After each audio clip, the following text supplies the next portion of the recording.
The culmination of our discussion in polar coordinates is this idea, the area of a region in polar coordinates. This is really what we're aiming to get to. This is for our work and this is chapter 10, this is going to be the pinnacle of that work. Now, so, area of a region in polar coordinates. What we're going to do is the polar coordinate version to this problem in rectangular coordinate system. This is y is equal to f of x. This is x equals a. This is x equals b, right? And we want to find the area of the region. Now the idea is that if we partition this, we can use rectangles as an approximation. This is familiar to anyone who's slept through Calculus 1. Right? We can use rectangles to approximate the area. If we take the sum of the areas of all these rectangles, then that is an approximation of the total area. As the rectangles get thinner and thinner, as there are more and more of them, the approximation gets better and better, and then we define the area to be the limit of that Riemann sum that we generate.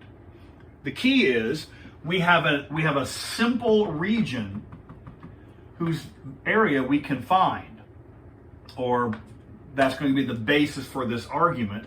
And it turns out the area of this region comes from the very definition that we're working with. We're not using this as the definition. This is the way to think of it to sort of convince ourselves that the definition is correct.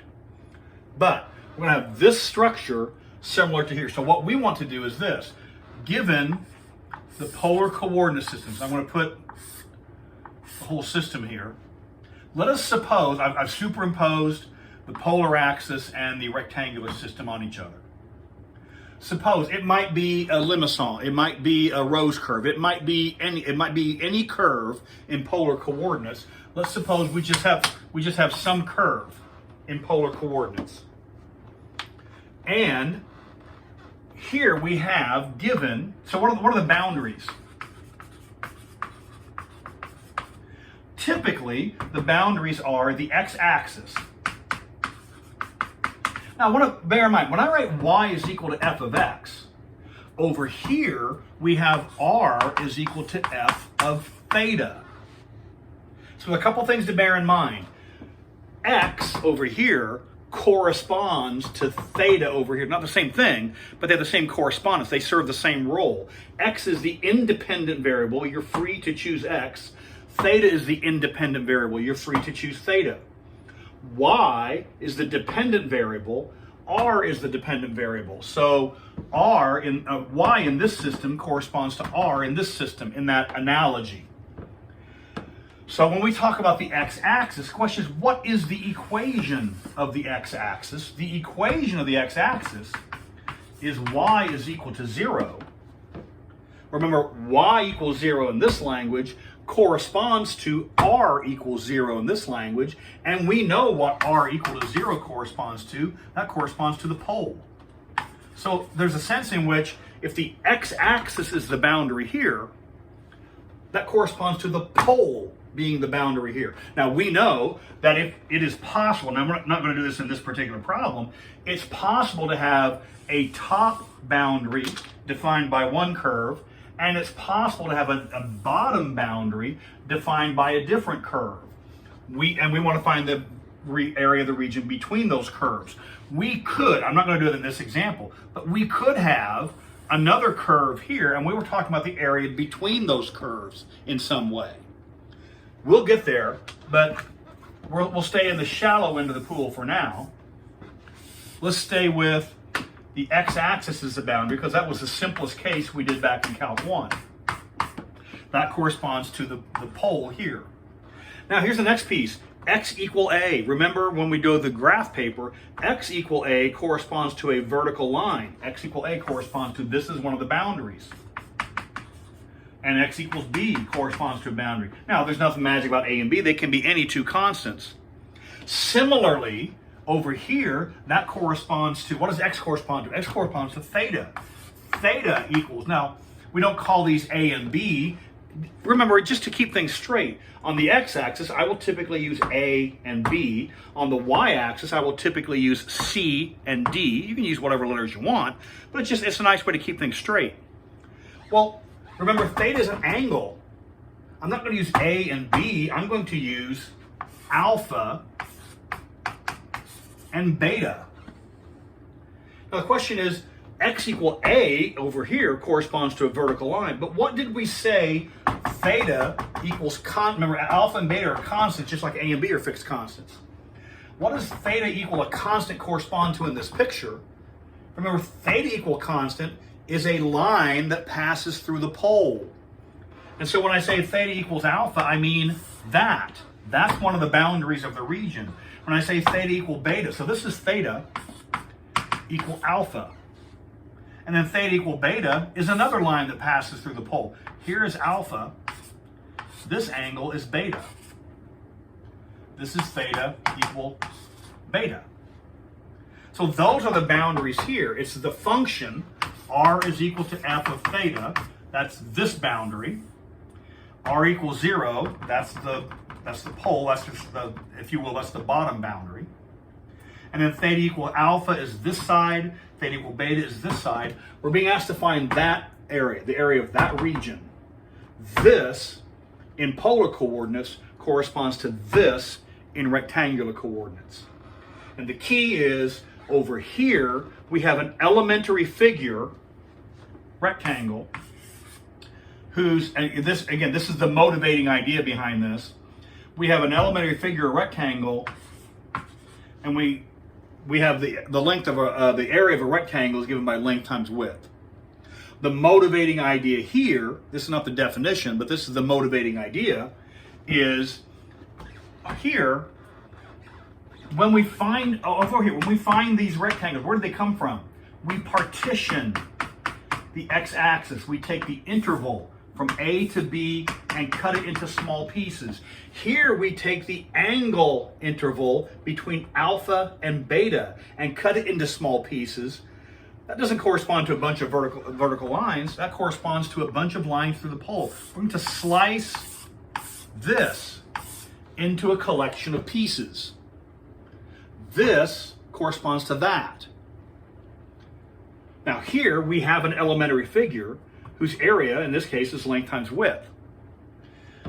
Here we have an elementary figure because what are these line values? Right, we just approximate. We're free to choose any value and make that horizontal line wherever we want, the top of this. Anywhere we want in this function value of this figure. Well, the same thing here, except we don't, notice this horizontal line is, let's suppose this distance is 5. This horizontal line is y equals 5. If this is 6, that's y equals 6. If this is 5, this is y equals 5. And so that's y equals 5. Well, over here we would have r equal a constant.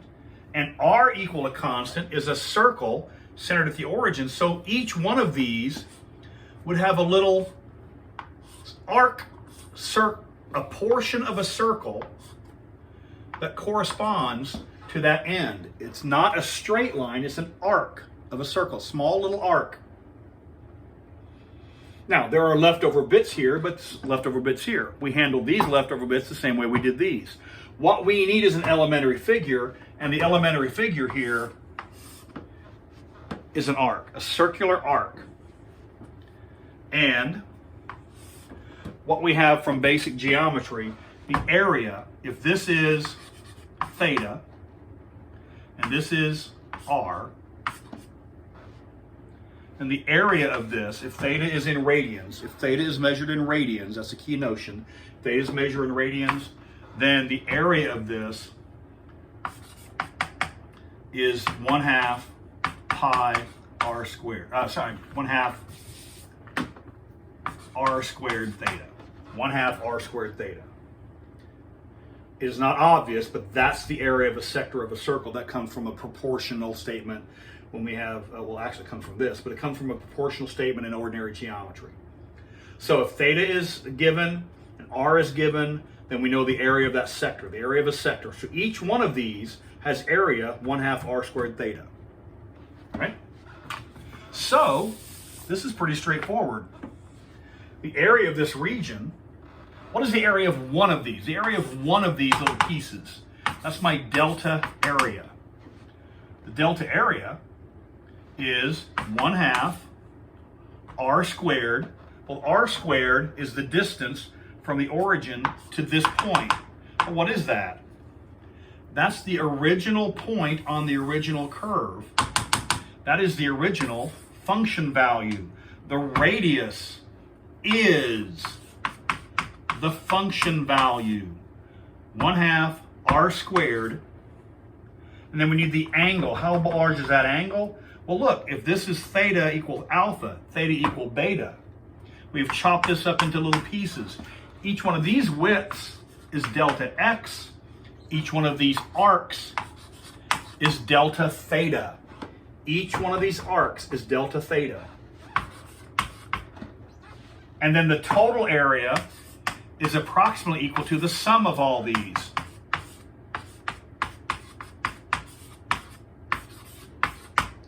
And how do you make the approximation vanish?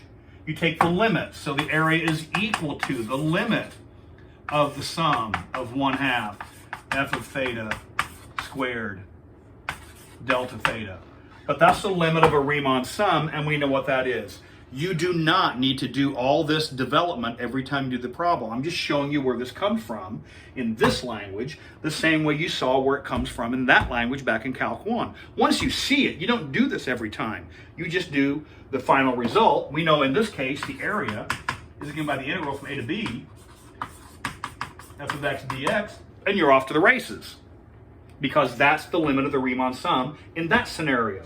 Well, here, this is the limit of the Riemann sum in this scenario. Let's go ahead and steal some space.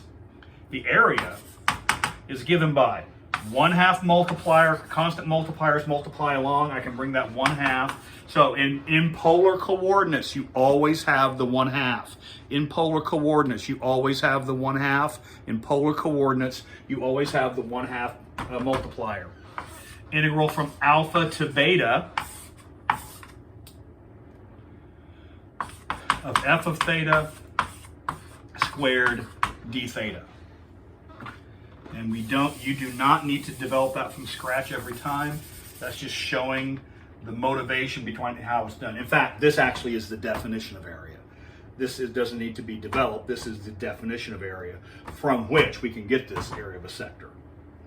So that's the definition of the area. It is sometimes written this way.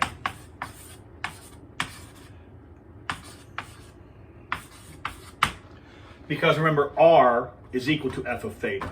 So sometimes you'll see this as r squared d theta or f of theta d theta. They're the same thing. They mean the same thing. And so that is how you find the area of a region bounded between two radial lines, lines that pass through the pole. So what we'll do in subsequent work is the next video, we'll take a look at some specific cases, how you set the integral up and do the computation. It should be very straightforward.